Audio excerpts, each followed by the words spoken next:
Hello and welcome to Byjus Exam Prep IAS. Before we start with our today's analysis, a quick gentle reminder. Byjus Exam Prep IAS is now on Telegram. If you've not yet joined the channel, please do join so that you get all the current affairs related updates. Let's get started and look into the first article. The first article says Alleviating the Scourge of Private Healthcare. Let us try and understand what is this article all about. The article here is speaking about 5 issues and concerns with respect to the private healthcare in India and what are the reforms that we may have to change when it comes to bringing reforms in this private healthcare. Let's look at what the article is trying to say. The first pointer it says is that India ranks poorly on the multi-health financing indicators. Its public health expenditure as a percentage of its GDP is just 1.28%, and the share of general government expenditure dedicated to health is about 4.8%, remain akin to the poorest countries. Private spending still constitutes nearly 60% of the overall expenditure on health. What do we understand by this? First thing that we have to understand is about the public expenditure. What is public expenditure? It is the expenditure made by the government.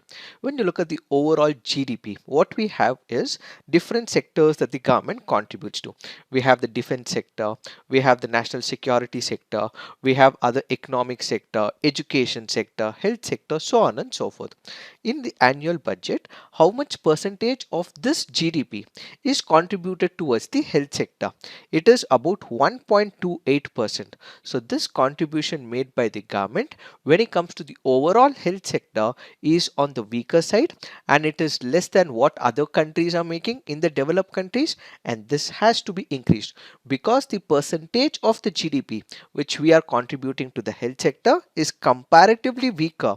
Most of the people choose the private sector, and when it comes to the private sector, you have to spend on your own, and about 60% of the overall expenditure on health is happening in the private sector. So the first major issue is government is not investing enough and people are spending in the private healthcare sector, and this has to be improvised. So government will have to invest more on the public health front is the first recommendation given by the article. The second is in terms of the dominant role of the private health sector. What do we understand by this? We have the urban areas, we also have the rural areas. In rural areas, we do not have much of the private sector role. Why? Because the private sector basically believes in the profit making. So where do they consolidate their power? It is in the urban areas. And when it comes to the urban areas, what we actually see is that there are large scale private hospitals that are present, so there is inequity. So on one side, in the rural areas we do not have much of the private healthcare, but in the urban areas we have massive turnout of the private hospitals as well. So what is the issue? There is divide in the urban as well as rural. In the rural and remote areas, in few places we do not have the efficient as well as good hospitals as well. So it is the people who become the major sufferers. Added to it, when you look at the urban areas, what you have is various kinds of hospitals which have a series of hospitals as well. They have different sizes as well, they have different scope as well, and this ultimately means they are competing with each other, but are they actually giving the quality of health that is supposed to be given to the people is the second questionable mark. So in India, we have urban and rural is where we do not have much of the private presence. So there is inequity is the second major issue the article points out. Third point the article speaks is in reference to task shifting. Task shifting in healthcare is an evidence-backed instrument to hold down costs, especially in under-resourced settings. What do we understand by task shifting? This is a process of delegation where certain tasks are moved from one section of a specialized workforce to less specialized health workers. Let me explain this. We have doctors who are present. The doctors, let's say in the rural area, there are not so many doctors who would be able to take care of the people. In that particular case, we have the nurses, we also have other health workers as well. If we can teach them basic minimal, that in case the doctor is not there, they would be able to perform. That is what is called as task shifting. So this is is an option and a method of increasing the efficiency or providing the healthcare services to the people in remote areas if the doctor is not present, or in any other environment as well. If there is an emergency, doctors have to be present. If it is of importance, doctors have to be present. If nurses cannot take care of such cases, doctors have to be present. But in other cases where a doctor's work can also be done by the nurses, the doctor's work can also be done by other healthcare workers. So teach them and also ensure that this work is also accommodated. Such people is what is called as task shifting. So task which is done by the higher personnel, if it is okay, if it is conducted in a proper way, if it can be accommodated to other healthcare workers, the same will have to be taught as well. So this is the third recommendation. So the National Commission for Allied and Healthcare Professionals Act 2021 can be a boost in this direction, says the author. So this particular act basically looks at regulation, maintenance of standards of education and services by allied and healthcare professionals. So there is a requirement to boost this area so that all these people, the healthcare workers, are given a required amount of training. The fourth is in reference to healthcare profession in cities. B speaks the stark market failure in the healthcare.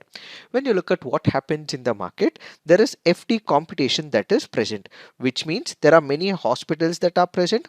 When you have many hospitals, or let's say for example, according to the market economics, you have too many hospitals or you have too many players in the market, this should ideally reduce the pricing in that particular system. But what is happening in the private healthcare system in the country, despite being many hospitals in that environment or in that region, prices for the private healthcare continues to increase as well.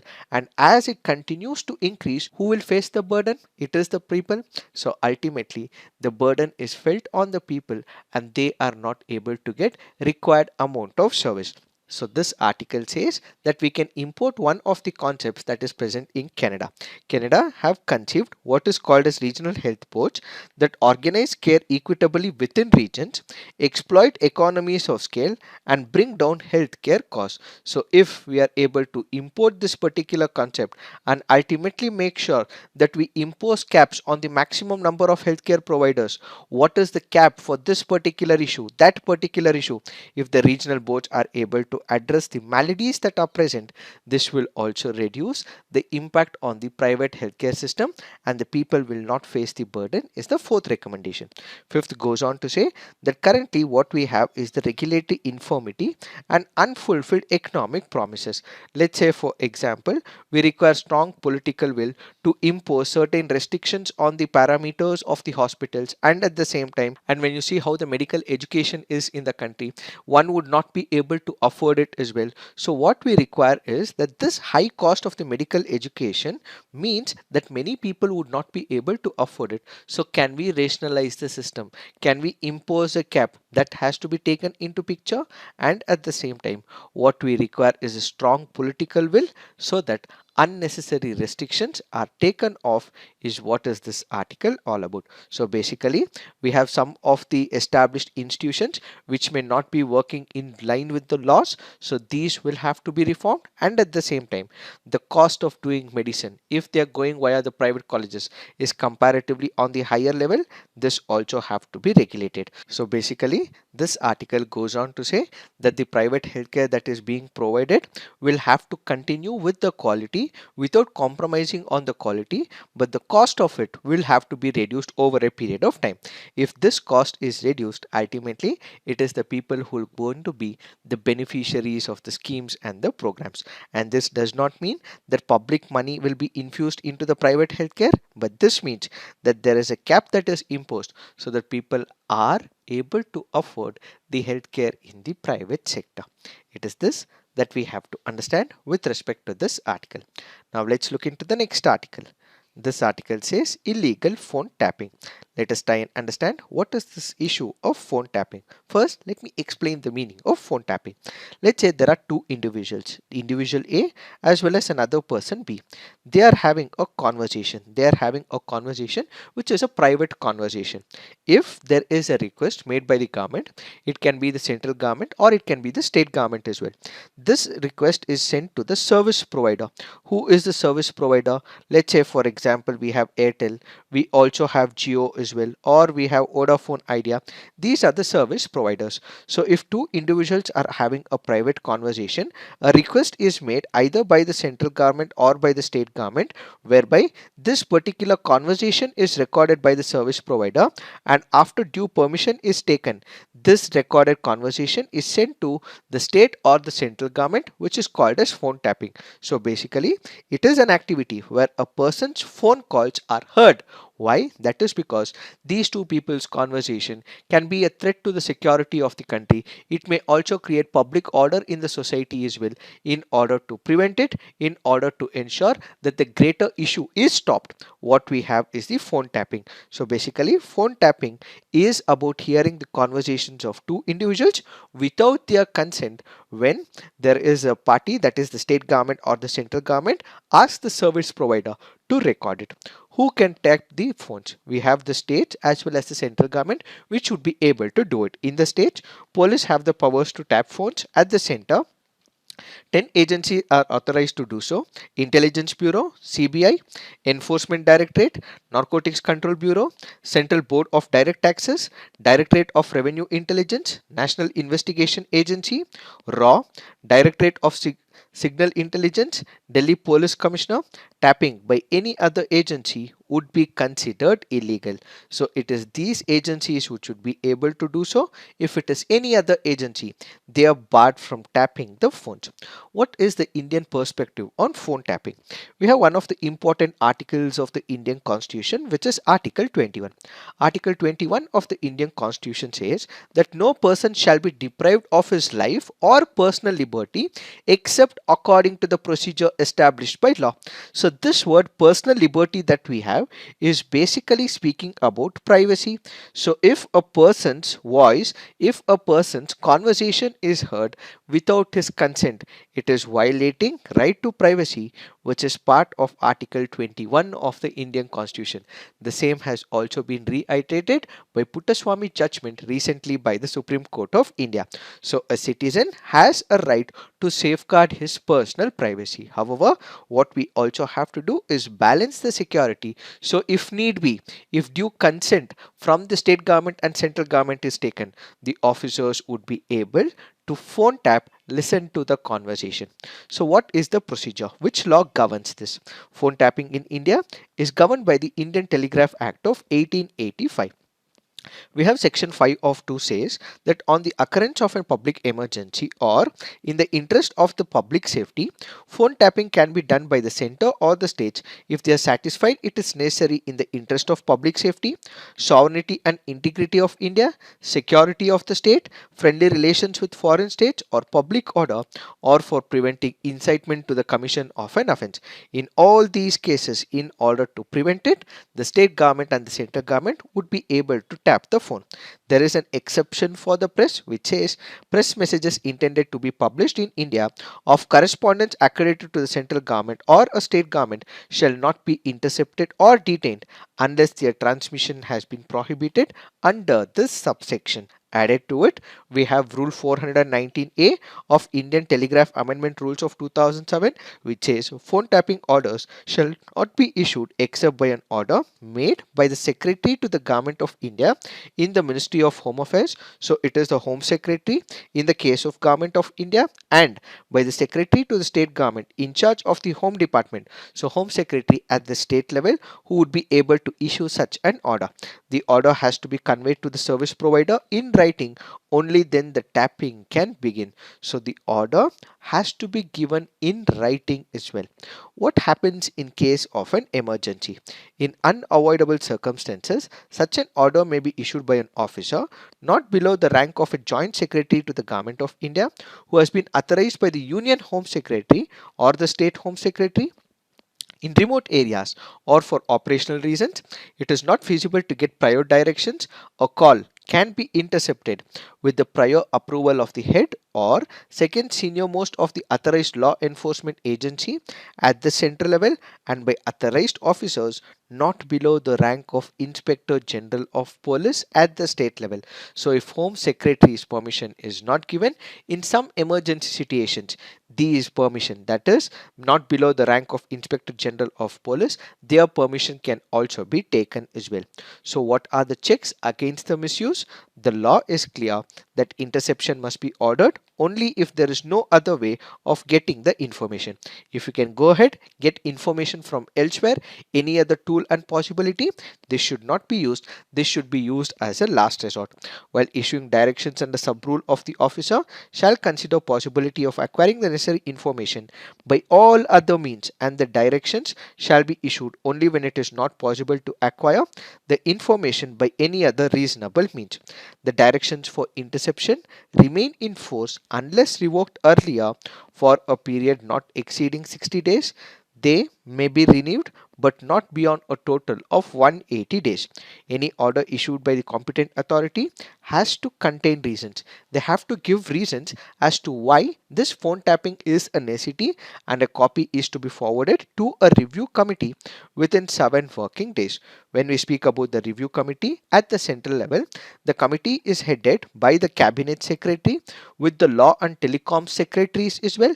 And when it comes to the state level, what we have is the chief secretary. So this review committee will have cabinet secretary at the highest level in the central government, and when it comes to the state level, what we will have is the chief secretary with law and home secretaries as members. So the committee is expected to meet at least once in 2 months to review all interception requests under the rules. Records pertaining to such directions shall be destroyed every 6 months unless these are likely to be required for the functional requirements. And we also have the Supreme Court of India in PUCL versus Union of India, which has went ahead and said that telephonic conversations, whether at office or home, was a private matter and would fall under the right to privacy ambit. In fact, the Supreme Court has also given guidelines for lawful phone tapping as well. What if there is a violation?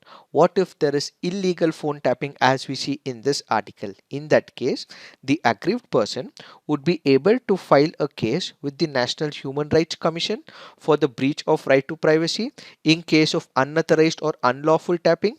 Then we can also have this person go to the police station and file an FIR, give a complaint to the police and make a complaint under section 26 of the Telegraph Act of 1885. And finally, the aggrieved person can also move to the Supreme Court or to the High Court, as this is a right to privacy breach, and they can put a writ petition under Article 32 and 226, which is for the breach of a fundamental right. These are some of the remedial measures that this person has in case there is illegal phone tapping. Now let's look into the next article. This article says fighting cancer. The article here is speaking about cervical cancer. What is the context? India has taken up the fight against cervical cancer in earnest, with the central government announcing it will roll out vaccinations for girls aged between 9 and 14 years through schools. First, let us take a look at the stats with respect to the cervical cancer.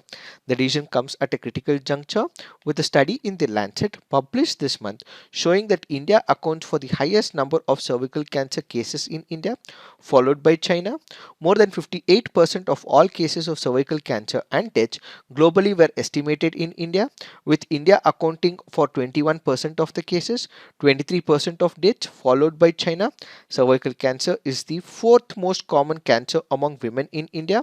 It accounts for 6.6% of all cancers in women and 7.5% of all deaths per year, the highest being 23.07 per 1 lakh in Mizoram. This basically shows out the bleak picture of the cervical cancer. Now the question is, what is the cervical cancer? Cervical cancer is the cancer that starts in the cells of the cervix. Cervix is the lower narrow end of the uterus, that is the womb, various strains of the human papillomavirus, which is nothing but the HPV virus, which happens to be a sexually transmitted infection, plays a significant and a major role in causing the most cervical cancer. When people are exposed to the HPV, the body's immune system typically prevents the virus from doing any harm. So initially the body's immune response gives response to the HPV, but a small percentage of people the virus survives for many years as well, contributing to the process that causes some cervical cells to become cancerous cells. That is how cervical cancer comes into picture.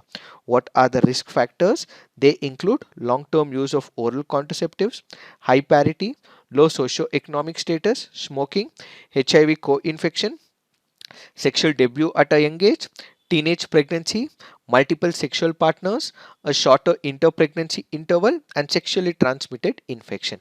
What are the symptoms? Early stage cervical cancer generally produces no signs or symptoms, but signs and symptoms in advanced stages include vaginal bleeding after intercourse, between periods or after menopause, watery, bloody vaginal discharge that may be heavy or having a foul odor, pelvic pain or pain during the intercourse. These are some of the symptoms with respect to the cervical cancer. So what is the treatment? The treatment is preventable, and what we have is a treatable cancer, and vaccines can also be administered to such people even before it occurs. To this particular end, we have the HPV vaccine, which is given as part of the universal immunization program by the government of India. So India's immunization network was evident during COVID-19, has worked well, and diseases such as polio and maternal and neonatal tetanus have been eliminated with universal immunization program. The UIP is one of the largest public health programs targeting over 2 crore newborns and 2 crore pregnant women annually, and offers free vaccines for at least 12 diseases. To battle cervical cancer, India is expected to roll out indigenously developed Cervovac vaccine by mid 2023. So what is a Cervovac vaccine? This happens to be the first Indian HPV vaccine which acts against 4 different strains. So we have strains of HPV, which is 6, 11, 16, and 18. These are different strains of the virus. So this is a quadrivalent vaccine, so which can be used against multiple strains of the HPV. With about one dose, the efficacy of the vaccine is about 35%, but with 2 doses, it will be around 90%. The vaccine is most effective during pre-adolescent years. Why is it an advantage if it is given to a girl before pre-adolescent years? That is because once people start being sexually active during their late teenage years or in their 20s, the chances of infection to develop are high, especially if they are sexually active. If the vaccine is administered after the infections develop, it may be less effective as well. So it is always better that we give them during the pre-adolescent years, and this has received the Drugs Controller General of India's approval and has been cleared by the National Technical Advisory Group for immunization for use in the UIP program. The vaccination will be provided primarily through schools, but importantly, the government has clarified that girls who do not go to school will also be reached through community outreach as well as mobile teams as well. We also have the World Health Organization, which has its strategy called as 90-70-90 target. What is this?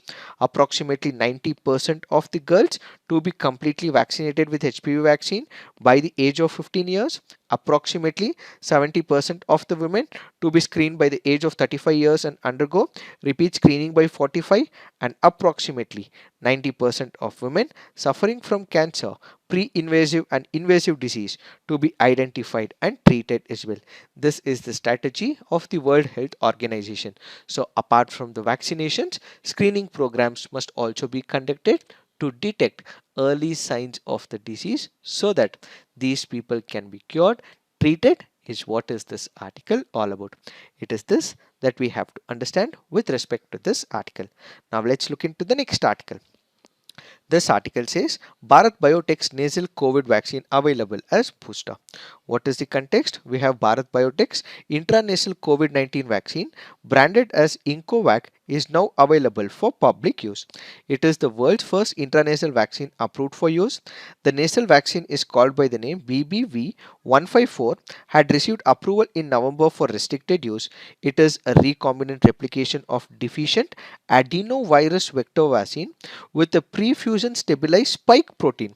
This candidate was evaluated in phase 1, 2, 3 clinical trials with successful result as well. So basically, this particular drug, which has received the approval of the Drugs Control General of India for the restricted use, can be used for all those who are above 18 years of age. So this will produce local antibodies where in the upper respiratory tract, and this obviously will reduce the infection as well as the transmission.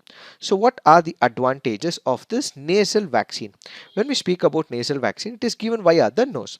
So with the vaccine delivered through a nasal spray, it will do away with the needles.